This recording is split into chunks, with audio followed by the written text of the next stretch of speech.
welcome back to Sydney and Starlight. And if you are new here, welcome! Enjoy the videos. So today, me and Sydney are going to be reading Walt Disney, The Rescuers. So let's get started. And Sydney is actually wearing her Rescuers shirt. So we're going to put a picture of her wearing that shirt. She's wearing it today, the same day we're reading this book. Okay, before we get started, can you find... Let's see. Can you find Peter Pan? We're back! Peter Pan! Can you find the mice? The rescuers? I think these are the rescuers. I don't know, or are they just mice? I don't know. Oh no, I think it is. Yeah, I think it is. Can you find Winnie the Pooh? Winnie the Pooh. The Rescuers. The United Nations building stands proudly among the skyscrapers of New York. Can you say New? York. York. Inside its walls, delegates from all over the world come to talk and talk and talk. Can you say talk?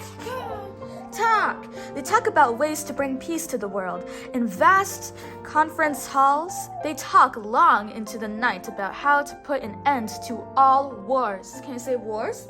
Yours. Wars. But while the delegates are busy upstairs, something very important is happening in the basement. Can you say basement? Basement! Oh, wow. How amazed the delegates would have been if they had seen what was happening down below one morning. The International Rescue Aid Society was in emergency session. Can you say emergency? Emergency. Delegates, the chairman began. You have been summoned from all corners of the globe because we have a reason to believe that someone is in distress. As you know, our society has never failed to answer a call for help. Can you say help? Help. That day, a bottle had been found in New York Harbor. It contained a message. The Rescue Aid Society members had been convened to deal with the problem. The last member to arrive was Miss... What does this say? Bianca, a kind and beautiful lady mouse that had come all the way from Hungary. Can you say Hungary? What one? Hungary. Wait, Hungary. Take a seat, Miss Bianca, said a French delegate. Now that you are here, we can open the bottle. The mice had a problem. How were they going to get the message out of the enormous bottle? An old comb soon became a ladder. A fellow named Bernard, who was a sort of handy mouse, was appointed to climb up, remove the cork from the bottle, and pull out the message. Can you say message? Yes. Message. Getting up the ladder was easy, but the neck of the bottle was very slippery, and the cork was firmly stuck. Bravo, Bernard, bravo, called Bianca. Hearing her, Bernard tugged harder. Pop! The cork flew out of the bottle. Can you say pop? Pop. Not pot. Pop. Add a P at the end. P? Up. Pop. Good job, you did it! The message was quickly pulled out and unfolded. Miss Bianca read the message, which was... faint and water spotted. To Morningside Orphanage, New York. I am in terrible trouble. Help. Penny. Poor child, the chairman mouse sighed. How can we ever find her? It certainly won't be easy. Mr. Chairman, may I have this assignment? Asked Bianca. Why, Miss Bianca? Exclaimed Chairman. You are... Sorry, I'm getting a phone call on here. It's spam risk. As if I'm going to answer to spam risk. Okay, back to it. Wait. Mr. Chairman, may I have this assignment? Asked Bianca. Why, Miss Bianca? Exclaimed the chairman. You are a woman. You can never. But, well, at least take a co-agent with you. Bianca pointed to Bernard. I choose Mr. Bernard, she said. Bernard was so surprised that he almost fainted. That very night, Bernard and Bianca were on Penny's trail. Sheltered from the rain, they pored over a map. Morningside Orphanage, said Bernard, pointing. Here it is, 3 blocks down and 4 blocks over. Moments later, Bernard and Bianca came to a halt outside a big dark house. The sign on the creaky old gate said, Morningside Orphanage. There were no lights in the windows. Everyone was asleep. As they ran to the steps, Bernard nervously warned Bianca to be very careful. They quickly slid under the locked door and began their search. Psst! Miss Bianca, over here, Bernard whispered. I found something.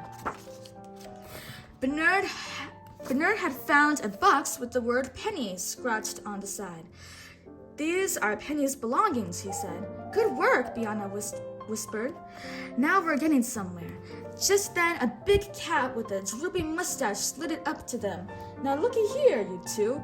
I'm a mite too old to be chasing mice, so tell me, what are you searching for? Bernard and Bianca just knew they could trust the cat, whose name was Ruffles, or Rufus. Can you say Rufus? Rufus. I said Ruffles, it's Rufus. And we're soon telling him about their search for Penny. Rufus knew Penny well. I loved that little girl. The last time I saw her, she was sitting on her bed all alone, sad because no one wanted to adopt her. She just cried and clung to her little teddy bear. I told her to have faith, but, well, the next thing I heard, Penny was gone. Bernard was shocked and asked if the cat knew where Penny might be. Well, there's this nasty couple who run a pawn shop down the street. They tried to kidnap her once, the cat replied. Miss Bianca, we must go there and investigate, said Bernard. Can you say Bernard? Yeah. Bernard. A few moments later, the curious mice found themselves outside a store named Medusa's Pawn Shop. The shop was closed, so they slipped quietly under the door. Can you say door? Yeah. Door. Suddenly, the phone rang. Bernard and Bianca hid in the shadows as a cruel-looking woman with bright red hair and long fingernails snatched the telephone. Can you say telephone? Go. Telephone. Medusa's pawn shop. Hello, Snoops. Have you found this diamond yet? Give you more time. You bungler. Bottles? You found Penny sending messages in the bottles? Can't you control a little girl? I am taking the next flight down to Devil's Bayou.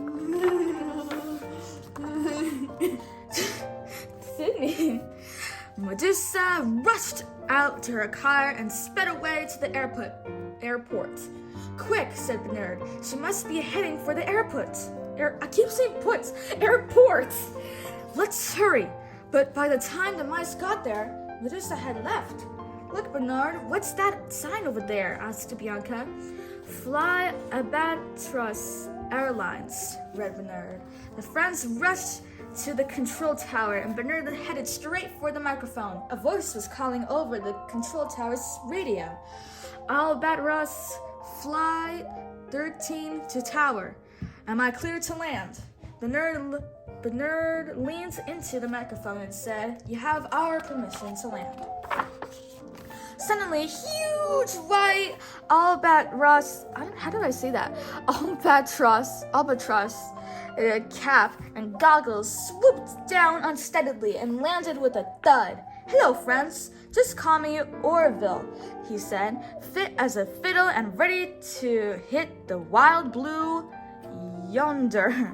Bernard wasn't sure. Watching Orville dust himself off, he said to Bianca, Maybe we better take a train. The train, exclaimed Bianca. Why, Bernard truly would not be a scaredy cat or a fraidy cat. Fraidy cat, asked Bernard. It's just that I like trains. But not wishing to appear cowardly in front of Bianca, he smiled to climb aboard Orville with her. He told Orville to fly them to Devil's Bayou. Fasten your seatbelts, said Orville. Be sure that your belt is fastened tight, Bernard said to Bianca. Yes, Bernard dear, Bianca answered, as Orville prepared to take off. I sure wish we would have taken the train, Bernard muttered. Meanwhile, in the land of swirling mist and deep, dangerous swamps, a little girl was running from a shipwreck riverboat. In her hand was a little brown teddy bear. Penny! There was only one woman in the world who had such a voice. That little brat has escaped again, snarled Medusa. She came out of the riverboat with 2 crocodiles, Brutus and Nero. Bring her back, boys, she ordered. Brutus and Nero licked their chops. There were 2 very hungry crocodiles. They slid into the swamp in search for a penny. The furious Medusa jumped into a very strange-looking contraption. It coughed and sputtered and kicked smoke into the air. Medusa rode it deep into the swamp in search for a penny. Just then, Orville was flying over the swamp with Bernard and Bianca on his back. Having reached their destination, the 2 mice jumped off the albatross and fell through the murky air. Using Bianca's umbrella as a parachute, they floated downward and landed with a bump. 2 of Orville's friends, Luke and Ellie Mae, had seen them fall and came running to meet them. Ellie Mae reached them first. Bianca was just about to explain everything to Ellie Mae and Luke, but then Nero and Beatrice loomed out of the swamp carrying a girl and her teddy bear. That must be Penny, Bianca exclaimed. We've got to find out where they're taking her. Ellie Mae said, you'll need a boat. Evinrude's got the fastest boat around here. Evinrude was a dragonfly. His boat was a leaf, and he propelled from behind. He pushed Bernard and Bianca through the water. They followed Beatrice and Nero. Faster, Evinrude, Bianca said. They were soon skimming so fast through the swamp, they lost sight of Beatrice and Nero. Slow down, Bernard said. They've got to be around here somewhere. Evinrude pulled back the leaf boat to slow it down. Come on, said Bianca to Bernard. Let's head for that riverboat. I'm sure that's where the crocodiles are taking Penny. Bianca was right. The mice thanked Evinrude and asked him to wait for them. Then they crept silently aboard the ship to search for Penny. Shh, listen, Bianca whispered. I can hear a man's voice. It must be that Snoop's character Medusa was yelling at over the phone, said Bernard. Let's get a little closer. The 2 mice peered through the window. So you try to run away? Well, it didn't work, did it? Asked Snoops. Now you behave or I'll let Beatrice and Nero have your old teddy bear. You will not, Penny shouted. You don't sass me, Snoops said. Boys, take this naughty girl to her room. Penny and her teddy bear had just been locked away. Then the wicked Medusa burst through the door. Where is she? Screamed Medusa, her eyes flashing like knives. Where is she, you bungler? Where is she? Stammered a very nervous Snoops. I sent her up to her room. Medusa flew up the stairs 3 at a time, then paused outside of Penny's door. If I'm nice to Penny, maybe you should do as I ask, thought the woman shyly. Penny, dear, Medusa called from behind the door. Do you know what would make Auntie Medusa very happy? You want me to find that diamond, Penny answered, but I tried as hard as I could. Honest.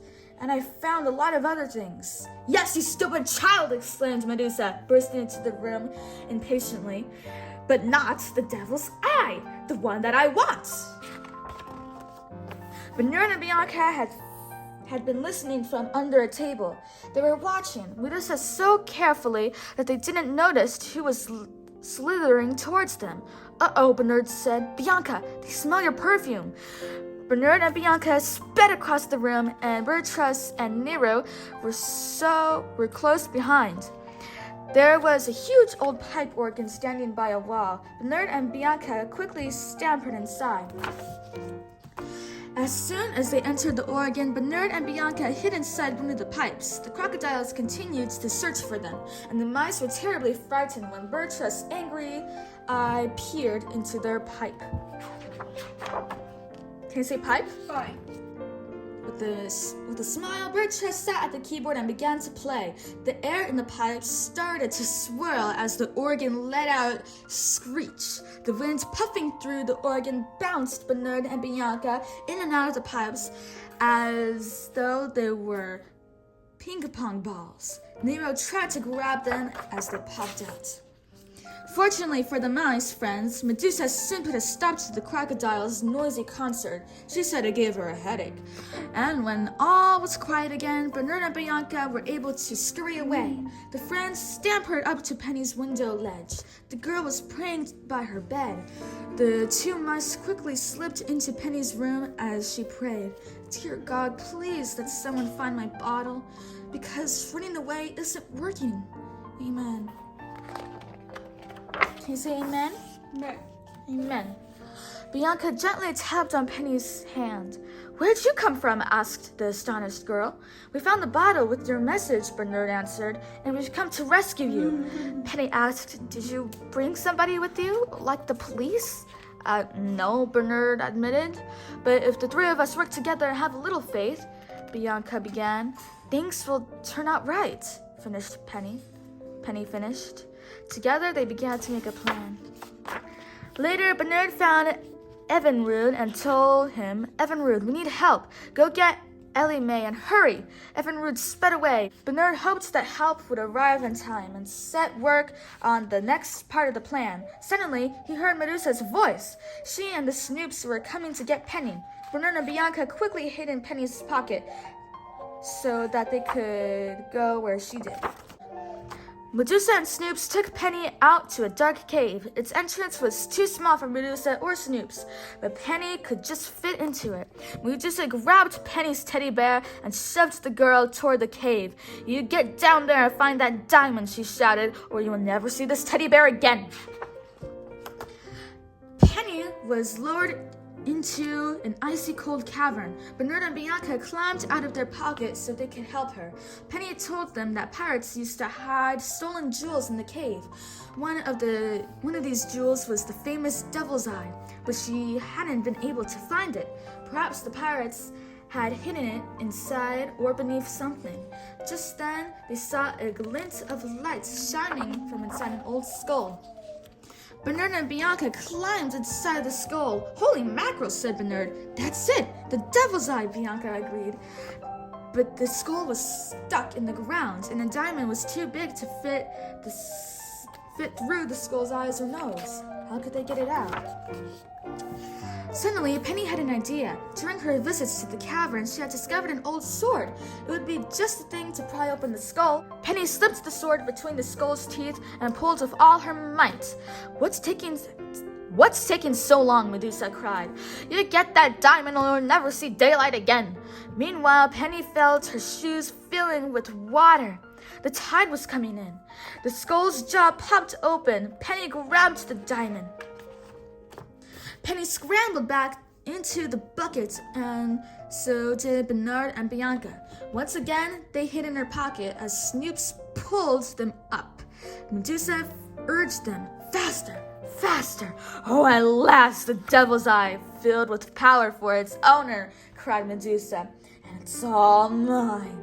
Why, half of it is mine, you double-crossing crook, Snoops said quickly. Medusa dashed toward the boat, with Snoops running close behind. Beatrice, who had followed Medusa to the cave, picked Penny up and followed Medusa with Snoops. In the confusion, Bernard and Bianca slipped away. Meanwhile, Evinrude had finally reached Luke and Ellie Mae. The two swamp mice railed their friends to help Penny. Bernard and Bianca, they came charging toward Medusa's river. At the riverboat, they met Bernard and Bianca, who led the swamp folk up the gangplank. The first thing to do was to take care of the crocodiles, and Bernard and Bianca had a plan for doing that. And what that plan was, in the riverboat, a huge iron elevator. The elevator had bars like a cage. Bianca squirted some of her perfume at the elevator, and the crocodiles headed straight for it, as they had done before. Now, Bernard shouted. The swamp folk lowered the elevator into the crocodiles. But Beatrice and Nero were no longer a threat. It was time to deal with Medusa. Medusa had Penny and Snoops cornered. Only Penny was brave enough to speak. Give me my teddy bear. You promised, Penny insists. Teddy bear goes with me, my dear, Medusa answered. I've become quite attached to him. She began to to back out of the room. Follow me and I'll blast you with this shotgun. Elsewhere on the boats, the swim folk had some fireworks, which Snoops sometimes shot into the sky to signal Medusa during her trips deep into the swamps. Luke and Ellie Mae lit the fuses of the fireworks. Medusa was still backing away from Penny and Snoops as Bernard and Bianca stretched a wire across the doorway behind her. As they had planned, the wire tripped Medusa and she fell backwards. Her gun went bang! The fireworks exploded into the air and Penny's teddy bear flew out of Medusa's hand. When the bear hit the floor, the seam on the tummy split, revealing the devil's eye. Snoops ran to grab it, but Penny was quicker. She ran outside with her teddy bear, following Bernard and Bianca. The whole gang clambered aboard Medusa's swamp boat. Penny started it up and it trudged noisily across the swamp. Everyone on the swamp boat happily waved goodbye as the exploding fireworks began to sink the riverboat. It wasn't a pretty sight. Snoops was bobbing in the water, and as for Medusa, she clung tightly to a smokestack, protesting loudly about her lost diamond. "We did it, Bianca," Bernard said. "Bernard, you were wonderful," Bianca sighed. Back to the International Rescue Aid Society, their mission accomplished, Bernard and Bianca were given a hero's welcome.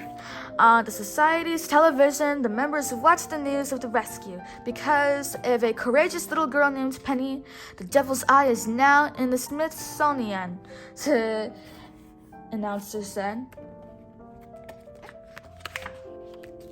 Bernard and Bianca smiled as Penny appeared on the screen with her new mother and father. But what's even more important, the announcer added, is that the orphan's dream has come true. Today she is being adopted. But even at such a happy moment, Penny didn't forget about her new friends. "I didn't do it all by myself. 2 little mice from the International Rescue Aid Society, they helped me," she added. Nobody on the screen believed a word. But Bernard and Bianca didn't mind, for thanks to Penny, they had found each other, and many adventures lay ahead for these brave rescuers. The end. So that is it for today's video, everyone. I really hope you all enjoyed it, and we'll see you all next time. Bye. Bye-bye. Pick out your favorite page.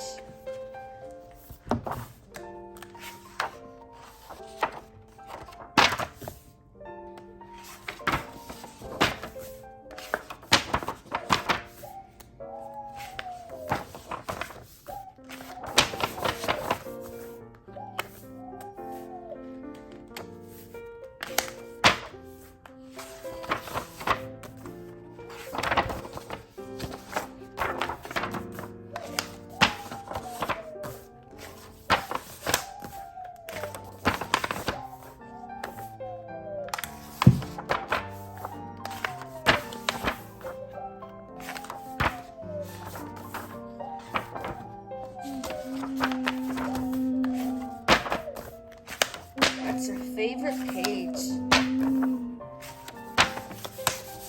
This is a pretty good page, you know?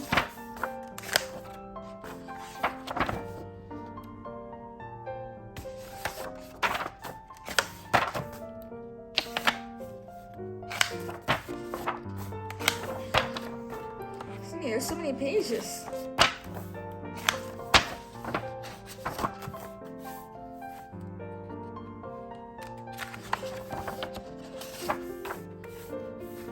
Says to look through all 90 pages. Oh, okay. Who's your favorite character? Oh, Medusa. I think have we been spelling her name correctly? Medusa. Yeah, Medusa. Bye-bye.